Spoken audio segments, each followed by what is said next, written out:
Nagpabida rin ang mga Russian Marines sa kanilang obstacle course. Parang napakadali lang kung papanoorin. Kaya naman ang Marines natin naghanda agad at wala pang problema noong una. Pero nung sumabak na sa kursong hindi pamilyar sa sinumang Marines, doon nagsimula ang problema. Sinubukan ng isa pa. Sumubok ulit sa pangatlong ulit.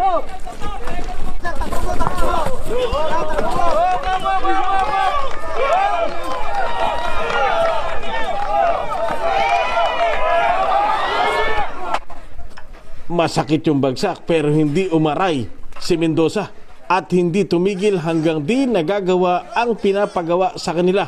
Kasabihan nga na ang mga Marines, masaktan man hindi aatras sa laban.